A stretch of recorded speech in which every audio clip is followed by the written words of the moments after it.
बिस्मिल्लाहिर्रहमानिर्रहीम। अस्सलाम वालेकुम dear viewers, welcome to my YouTube channel MRG novel and stories. जी व्यूवर्स, हमारा नावल है नासूर किस्त नंबर 1 आज हम रीड करेंगे। तो स्टार्ट करने से पहले आप लोगों से रिक्वेस्ट है, काइंडली चैनल को लाइक करें, सब्सक्राइब करें और शेयर करें ताकि आपको नए से नए नावल पढ़ने को और सुनने को मिलते रहें।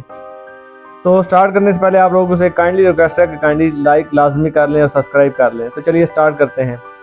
वाक़या चाहे मामूली हो, अगर खिलाफ़े मामूल पेश आ जाए तो गैर मामूली हो जाता है।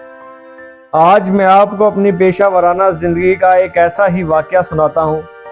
कमोपेश निस्फ सदी का एक तवील अरसा गुजर जाने के बावजूद भी इस नाकाबिले फरामोश वाक़े की याद मेरे जहन में रोज़े अव्वल की तरह ताज़ा है। 50 की दहाई का आगाज़ हो चुका था। बहार की रुखसत के साथ ही मौसम गर्मा की आमद ने अपना रंग दिखाना शुरू कर दिया था। इन दिनों में शुमाल वस्ती पंजाब के इलाका नूरपुर थल ज़िला खुशाब के एक थाने में तैनात था। इस थाने का इंतज़ाम व इंसराम संभाले अभी मुझे कुछ टाइम ही हुआ था और दीगर इस इलाके में अभी मैं नया ही था। ताहम इस खित्ते और वहाँ के बसे 2 माह ही हुए। लोगों के मिजाज से मैं पहले ही बखूबी आगाह था, इसलिए मुझे वहाँ किसी किस्म का दुश्वारी का सामना नहीं करना पड़ा। एक रोज़ मैं हस्बे मामूल थाने में रोज़मर्रा के काम निपटा रहा था कि अपने कमरे में बाहर बरामदे में मुझे कुछ शोर सुनाई दिया। मेज़ पर फैले हुए कागजात से तवज्जो हटाकर बेख्तियार मैंने बैरूनी दरवाजे की जानब देखा। फौरन ही उस शोर शराबे की वजह मेरे सामने आ गई। चंद अफराद मेरे कमरे में दाखिल हुए। कांस्टेबल के रोकने के बावजूद भी वो सीधे मेरे पास पहुंच गए। कांस्टेबल बेबसी से एक जानब खड़ा हो गया। आने वालों की तादाद 5 थी। मैंने पहली नज़र में ही अंदाज़ा लगा लिया कि इनमें से 3 जाबर और 2 मजबूर थे। जाबर अफराद में से एक शख्स साहिब हसीयत और खासे महकेदार दिखाई देता था। बाकी 2 अफराद इसके नमकखोर और जानसार नजर आते थे। मजबूर अफराद में से एक की उम्र लगभग 35 साल थी। दूसरा एक बच्चा था जिसकी उम्र का अंदाजा मैंने 12 साल के करीब लगाया। साहिब सरवत शख्स के दोनों चूं ने मजबूर अफराद को गिरबानों से पकड़ रखा था और तकरीबन धकेलते हुए वो इन्हें मेरे कमरे में लाए थे। मैंने बारोब आवाज में पूछा, ये क्या हो रहा है? साहिब हसीयत शख्स ने अपना तारफ कराते हुए कहा, थानेदार साहब, आप इस इलाके में नए आए हैं, इसलिए मुझे पहचानते नहीं हैं। मैं नूरपुर थल का एक बाअसर शख्स हूँ। पूरा इलाका मुझसे वाकिफ है। मेरा नाम मलक फैरोज आलम है। अपनी बात खत्म करते ही वो मूंछों पर ताव देने लगा। मुझे उसका ये अंदाज इंतहाई नागवार गुजरा। मैंने सख्त लहजे में कहा, मलक फैरोज आलम, बाअसर शख्स होने का यह मतलब तो नहीं होता कि बेबस अफराद को बेर बकरियों की तरह हाँकते फिरो। ये सब क्या चक्कर है? मलक फैरोज नामी उस शख्स ने सितम रसीदा शख्स और 12 साला बच्चे की जानब इशारा करते हुए कहा, शायद आप इन दोनों को बेबस और मासूम समझ रहे हैं। इन्होंने बहुत बड़ा जुल्म किया है। मैं सीधा होकर बैठ गया और पूछा, क्या किया है इन्होंने? इन्होंने मेरे अकलौते बेटे को गायब किया है, मलक फैरोज ने बताया और खूनखार नजरों से इन दोनों मफलूकुल हाल अफराद को देखने लगा। हमने कुछ नहीं किया थानेदार साहब। वो सहमे हुए लहजे में गोया हुआ, और मेरा बेटा बेगुनाह है। मलक साहब खामखा हम पर शक कर रहे हैं। इनके बेटे की गुमशुदगी में हमारा कोई हाथ नहीं। हम बड़ी से बड़ी कसम खाने को तैयार हैं। और मलक फैरोज ने गरजदार आवाज में कहा, थानेदार साहब, इन दोनों बाप बेटों को हवालात में बंद कर दें। जब छतरोल होगी तो सब कुछ कबूल कर लेंगे। मैंने मलक फैरोज को मुखातब करते हुए सवाल किया, मलक साहब, आप इस वक्त कहाँ खड़े हैं? इस थाने का थानेदार कौन है? اس نے الجھی ہوئی نظروں سے مجھے دیکھا۔ ظاہر ہے تھانے دار آپ ہی ہیں۔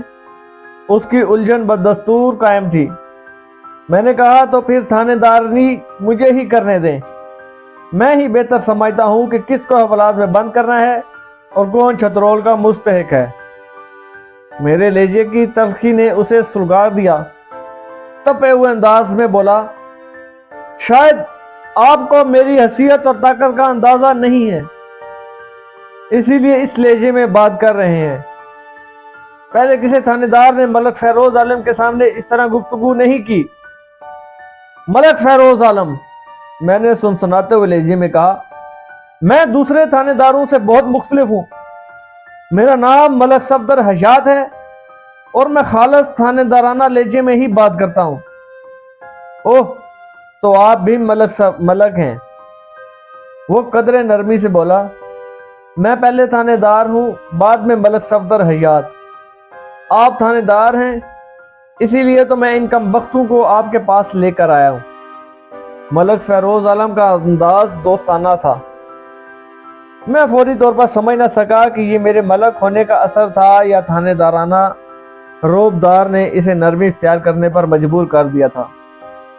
وہ کہہ رہا تھا، آپ پوری بات سنیں گے تو صورتحال آپ کی سمجھ میں آ جائے گی۔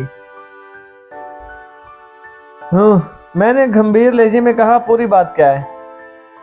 پوری بات کچھ نہیں ہے جی، بچے نے فریادی لہجے میں کہا۔ ملک صاحب کو غلط فہمی ہوئی ہے۔ ان کا بیٹا منصور میرے ساتھ کھیلتا ضرور ہے، لیکن میں نے یا میرے باپ نے اسے غائب نہیں کیا۔ سو رب دی ہم بے قصور ہیں۔ بچے کے باپ نے دونوں ہاتھ جوڑتے ہوئے کہا۔ میں نے سپاہی سے کہا کہ وہ باپ بیٹے کو دوسرے کمرے میں لے جائے۔ سپاہی نے میرے حکم کی تعمیل کی۔ اس کے بعد ملک فیروز کے حواریوں سے کہا، تم دونوں باہر برآمدے میں جا کر بیٹھو۔ انہوں نے اپنے ولی نعمت کی جانب اشارہ طلب نظروں سے دیکھا۔ ملک فیروز نے کہا، جگو تارو، تم باہر جاؤ۔ وہ دونوں خاموشی سے میرے کمرے سے نکل گئے تو میں نے ملک فیروز کو مخاطب کرتے ہوئے کہا، ملک صاحب، اب آپ اطمینان سے بیٹھ کر مجھے پوری تفصیل بتائیں۔ وہ کرسی کھینچ کر بیٹھ گیا اور اپنا بھرپور تعارف کروانے کے بعد اس نے جو کچھ بتایا اس کا خلاصہ میں آپ کی خدمت میں پیش کرتا ہوں۔ ملک فیروز عالم نور پور تھل کی ایک جانی پہچانی شخصیت تھا۔ وہ بنیادی طور پر ایک کاروباری آدمی تھا، تاہم زمیندار کی حیثیت سے وہ بہت بااثر تھا۔ نور پور تھل میں شاید ہی مال و دولت میں اس کا کوئی ثانی ہو۔ وہ اس زمانے میں بلا شبہ لاکھ پتی تھا، آج کل کے حساب سے ارب پتی سمجھ لیں۔ ملک فیروز کی صرف ایک ہی اولاد تھی، لگ بھگ 10 سالہ بیٹا ملک منصور عالم۔ منصور بڑی منتوں مرادوں کے بعد پیدا ہوا۔ فیروز کی شادی کو 30 سال کا عرصہ گزر چکا تھا، یعنی منصور شادی کے 20 سال بعد پیدا ہوا تھا۔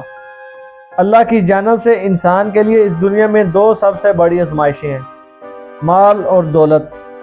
عموماً انسان ان دونوں کی خاطر سب کچھ کرنے کو تیار ہوتا ہے۔ اس سلسلے میں اکثر اوقات جائز و ناجائز کی تمیز بھی کھو بیٹھتا ہے۔ اس کڑے امتحان میں سرخ رو ہونا جان جوکھم کا کام ہے۔ ملک فیروز کا اکلوتا لخت جگر ملک منصور گم ہو گیا تھا اور وہ اس کے حصول کے لیے اپنی دولت کو پانی کے مانند بہانے کو تیار تھا، تاہم اس کا شک انہی 2 افراد پر تھا۔ 35 سالہ مسکین صورت عبدالوہاب اور اس کا 12 سالہ بیٹا آفتاب عرف پپو اس کی دانست میں منصور کو غائب کرنے کے ذمہ دار تھے۔ واقعات کے مطابق گزشتہ روز گمشدہ منصور آخری مرتبہ پو کے ساتھ کھیلتے دیکھا گیا تھا۔ جب وہ خاصی دیر تک گھر واپس نہ پہنچا تو ملک فیروز کو تشویش نے آن گھیرا اور وہ بیٹے کی تلاش میں نکل کھڑا ہوا۔ آفتاب عرف پپو سے بھی سخت پوچھ تاچھ کی گئی، ملک منصور کا کوئی سراغ نہ مل سکا۔ تلاش میں ناکامی کے بعد ملک فیروز آفتاب اور اس کے باپ عبدالوہاب کو اپنے گماتشیوں کے ذریعے دھکیلتا ہوا اپنے گھر لے گیا۔ जहां उन्हें ज़रकोब भी किया गया और बड़ी बड़ी धमकियां भी दी गईं ताकि वो इसके बेटे के बारे में ज़ुबान खोल दें, लेकिन कोई मुस्बत नतीजा बरामद ना हो सका। दूसरी तरह से मायूस और नाकारा होने के बाद मलक फ़ैरोज़ अब्दुल वहाब और पप्पू को मेरे पास थाने ले आया था।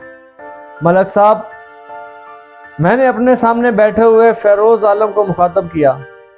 आपने जो वाक़यात बयान किए हैं, इनकी रोशनी में किसी भी तौर पर वो या उसका बाप अब्दुल वहाब कसूरवार नज़र नहीं आते। जनाब, आप इन मस्कीन सूरत हाल लोगों की चालबाजियों को नहीं जानते। मलक फ़ैरोज़ ने कहा, ये जितने सीधे साधे नज़र आते हैं इतने होते नहीं हैं। आपने गुज़िश्ता पूरी रात इन्हें खूब डराया धमकाया है। मैंने जत्थे हुए लहजे में कहा, और हमारी ज़बान में इनकी खातर तवाज़ा भी की गई है। क्या आप ये कहना चाहते हैं कि वो बाप बेटा कोई मंछे हुए आदि मुजरम है जो सख्तियाँ बर्दाश्त कर रहे हैं मगर ज़बान खोलने का नाम नहीं लेते? वो कदरे बेजारी से बोला, आप तो खामखा बाल की खाल खींच रहे हैं। मलक साहब, मैंने पिछली रात उनसे सिर्फ पूछगछ की है, उनके साथ किसी किस्म की जोर ज़बरदस्ती नहीं की, इसलिए कुछ उगलवाने में नाकाम रहा हूँ। आप अपने मखसूस अंदाज में कोशिश करेंगे तो यकीनन कामयाबी होगी। मुझे जो करना होगा वो ज़रूर करूँगा। मैंने कहा, आप उन दोनों के खिलाफ किसी किस्म की रिपोर्ट दर्ज करवाना चाहते हैं? आप भी कमाल करते हैं मलक साहब। फ़ैरोज़ आलम ने कदरे खुफगी अमेज अंदाज में कहा, मैं आपको बता तो चुका हूं कि मेरे बेटे मलक मंसूर के गायब होने में इन दोनों का हाथ है। आप उसे सीधा साधा अगवा भी कह सकते हैं। मैंने तेज नज़र से मलक फ़ैरोज़ आलम को घूरा और पूछा, वहाब और पप्पू की आपसे या आपके बेटे से कोई दुश्मनी है मलक साहब? नहीं, ऐसी तो कोई बात नहीं, वो गड़बड़ा कर बोला। मैंने सवाल किया, आपसे इनकी कोई सलकश चपकलिश? नहीं जनाब, उसने जवाब दिया।